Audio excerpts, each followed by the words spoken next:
ꯑꯩ ꯏꯁꯥꯒꯤ ꯃꯤꯡꯅ ꯊꯥꯡꯖꯝ ꯆꯅꯨꯕꯨꯃꯤꯀꯥ ꯑꯩꯒꯤ ꯑꯄꯣꯛꯄꯅ ꯊꯥꯡꯖꯝ ꯕꯥꯂꯦꯁꯣꯔ ꯁꯤꯡ ꯑꯗꯨꯒ ꯑꯄꯣꯛꯄꯤꯅ ꯊꯥꯡꯖꯝ ꯑꯣꯡꯕꯤ ꯈꯣꯝꯗꯣꯟ ꯑꯩ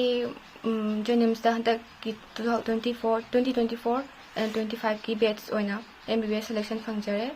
ꯑꯗꯣ ꯑꯩ ꯆꯍꯤ 3 ꯃꯈꯥꯏꯗꯤ MBBS ꯖꯦꯅꯤꯝꯁꯇ ꯇꯧꯖꯔꯅꯤ ꯑꯗꯣ ꯃꯈꯥ ꯇꯥꯕ PG ꯇꯧꯗꯔꯒ ꯑꯩ ꯁꯔꯖꯟ ꯅꯠꯇ꯭ꯔꯒ ꯃꯦꯗꯤꯁꯤꯟ ꯂꯥꯏꯟꯗ ꯆꯠꯅꯤꯡꯉꯤ ꯑꯗꯣ ꯑꯩ ꯀꯔꯤꯁꯦ ꯕꯕꯥꯒ ꯃꯃꯥ ꯑꯗꯨꯒꯤ ꯑꯩ ꯑꯣꯖꯥ ꯂꯣꯏꯅ ꯁꯤꯕꯨꯛꯇ ꯄꯨꯕꯤꯔꯛꯄ ꯑꯣꯖꯥꯈꯩꯗ ꯄꯤꯖꯅꯤꯡꯉꯤ ꯑꯩꯒꯤ ꯃꯤꯡ ꯃꯣꯏꯔꯥꯡꯊꯦꯝ ꯂꯥꯏꯁꯅꯥ ꯑꯗꯨꯒ ꯑꯩꯒꯤ ꯑꯄꯣꯛꯄ ꯄꯟꯊꯧꯒꯤ ꯃꯤꯡꯅ ꯃꯣꯏꯔꯥꯡꯊꯦꯝ ꯄ꯭ꯔꯤꯌꯣꯀꯨꯃꯥꯔ ꯃꯩꯇꯩ ꯑꯗꯨꯒ ꯑꯄꯣꯛꯄꯤꯒꯤ ꯃꯤꯡꯅ ꯃꯣꯏꯔꯥꯡꯊꯦꯝ ꯑꯣꯡꯕꯤ ꯔꯦꯕꯤꯀꯥ ꯂꯩꯃ ꯇꯈꯦꯜ ꯑꯋꯥꯡ ꯂꯩꯀꯥꯏꯗꯒꯤ ꯑꯗꯣ ꯑꯩꯅ ꯊꯥꯈꯤꯕ ꯅꯤꯠ 2024 UGꯒꯤ ꯑꯦꯛꯖꯥꯝꯁꯦ ꯃꯦꯒꯤ 5ꯇ ꯊꯥꯈꯤꯕꯅꯦ ꯑꯗꯨꯒ ꯑꯩ ꯍꯧꯖꯤꯛ MBBSꯁꯦ ꯆꯨꯔꯆꯥꯟꯄꯨꯔ ꯃꯦꯗꯤꯀꯦꯜ ꯀꯣꯂꯦꯖꯇ ꯇꯝꯖꯒꯗꯧꯔꯦ ꯑꯗꯨꯒ ꯑꯩꯅ ꯀꯣꯟꯅ MBBSꯁꯦ ꯂꯣꯏꯔꯀꯥꯟꯗ PG ꯇꯧꯗꯕ ꯄꯥꯝꯕ ꯂꯥꯏꯟꯗꯤ ꯁꯔꯖꯟꯗ ꯄꯥꯝꯃꯦ ꯑꯗꯨꯒ ꯀ꯭ꯔꯦꯗꯤꯠꯁꯦ ꯄꯟꯊꯧꯒ ꯃꯃꯥꯒ ꯑꯗꯨꯒ ꯑꯩꯕꯨ ꯇꯥꯛꯄꯤꯔꯛꯄ ꯑꯣꯖꯥꯁꯤꯡ ꯁꯦꯅꯤꯌꯔ ꯂꯣꯏꯅꯔꯛꯄꯁꯤꯡ ꯂꯣꯏꯅꯃꯛꯇ ꯄꯤꯅꯤꯡꯉꯤ नीट एग्जाम फाउदुना जेनिम्स अमदी चुरचानपुर मेडिकल कॉलेज MBBS तमनबा खलख्रबा इम्फाल ईस्ट की नोंगदा अवांग लैकाइदगी TH बालेश्वर की मचानुपी थांगजम चनु भूमिका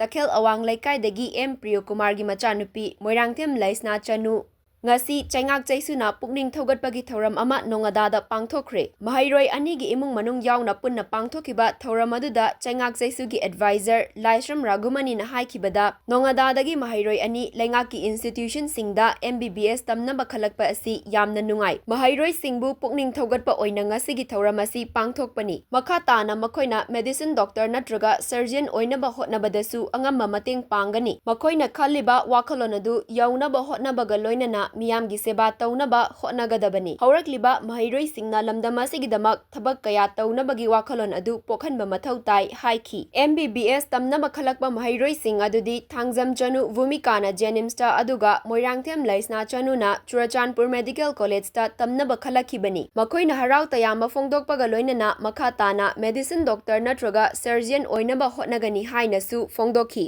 चेंगक चेसुगी मेंबर ओरिबाई मरुप से तोंगदादगी थांगजम बालेश्वर की चानुपी अमदी मोइरांगथेम प्रियोगी चानुपी लाइसना अदुगा थांगजम चनु भूमिका अनीसी कोइगी नीट की एग्जाम थाबदा गवर्नमेंट की वेना नोमिनी खननबगी रैंक अदुफौकी यौना लाक्तना लाइबु फबा अमदी होनबगी मखा पोना सिगुंबा अखोइ इरमदम सिगी चौथोकसनिङाइ ओइबा इचानी थोलकपा असिगी हराव तयामबदु बाबाना फोंथोकजरिबा अदुगा चाप माननाय खोइसु लाक्जरिबा खोइ मरंपां पुनुमक्सु आंगांग अनि सिगी मपानी अदुगा मागी गार्जियन सिंगनि हाइबदुगी लोइनना चेंगा चेसुगी माइकेदगी वेल विश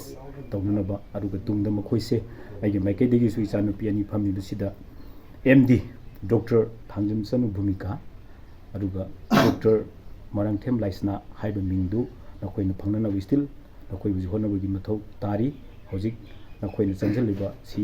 लानफम अमदनी हाइना लौबा याय नखोइ होनबगी मखा पोली नखोइना पामिबा मेडिसिन वैसुनु सर्जन वैसुनु हौजिक नखोइना कोगी MBBS की एग्जाम सिंग दु मथंग मनाव नाइना थारकदरिबा पेपर सिंग दु रिजल्ट की मतुंगिना नखोइगी अपामबदु लेपकदरिबनी स्टिल मसिन आरोइबा नत्ते अदुना नखोइ होनबा हौजिक मथौ यामना तारी होनबगी मथौ ताई हाइबदो नखोइना हाइ ngasiगुम्बा नुमित असि नखोइगी पुन्सिना माइ पालाबा मतमदा निंजिंगागा चेंगा चेसु ओगागी मरुपसिंग पुनबा चेंगा चेसु पुन्ना मफम असिदा फमिनखि अखोइगी माइकैदगी नखोइ तुंगदा ओहनिंगबा सक्तम मदो विजन मदो नखोइना पुरक्तना लैबाकी नसागी बाबा ममागी अखोइ पुनमकी अखोइगी माइ पुरक्पा अदुगा मियोबा समाजगी सेवा तौबा हाइबदु ओयु हाइबसि चेंगा चेसुगी महूत सिनजरगा माइकैदगी नोबक मिथमजरि